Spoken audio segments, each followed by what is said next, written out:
Imperialism in South Africa. Imperialism in South Africa is a complicated history of the Dutch, the English, and Africans. The south part of Africa was colonized by the Dutch East India Company in the 1600s. The area was called Cape Colony. It was then inhabited by the Dutch farmers, called Boers or Afrikaners.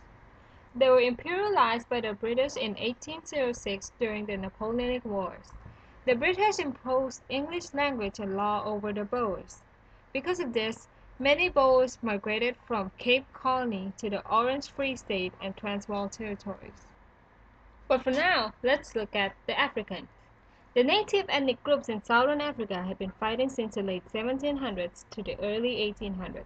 The Zulu king Shaka was finally able to subdue other tribes at around 1816 and bring the nation together. He built a large empire and had good military organization. However, Shaka was a brutal king and he was assassinated in 1828. His successors were unable to keep the kingdom together, and there were constant internal disputes. The disunity along with technological inferiority weakened the resistance towards British invasion. The British wanted the coast of South Africa as a trading port, as well as a strategic naval base. They already imperialized Cape Colony and Natal, but the surrounded Zulu kingdom was independent, and they were considered a threat. So, the British offered King Cetshwayo of Zulu an outrageous offer: to surrender under British rule and disband the Zulu army. Of course, the Zulu rejected the offer and war erupted.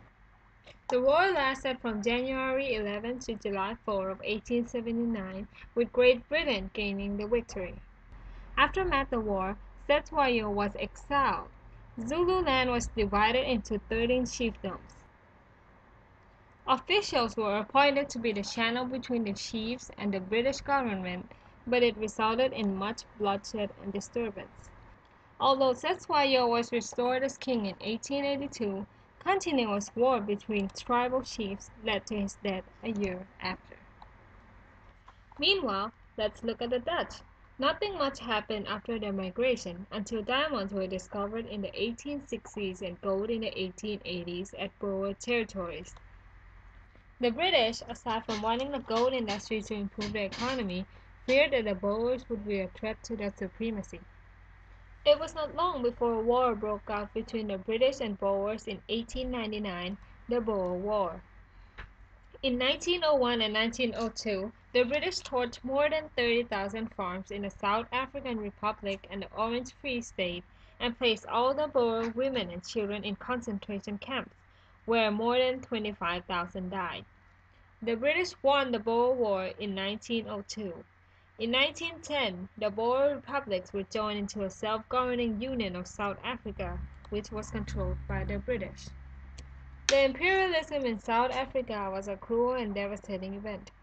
Africans and Boers lost their lives in wars and resistance. They lost their land and freedom, having to work in mines and farms as slaves. As Europeans settled in the area, there was social inequality and cultural oppression. The Africans had an identity crisis. Imperialism, however, united the Boers. They set up schools and established new political parties to push for self-government. It also increased trade in South Africa, and railroads, dams, and telephone and telegraph lines were built in African colonies.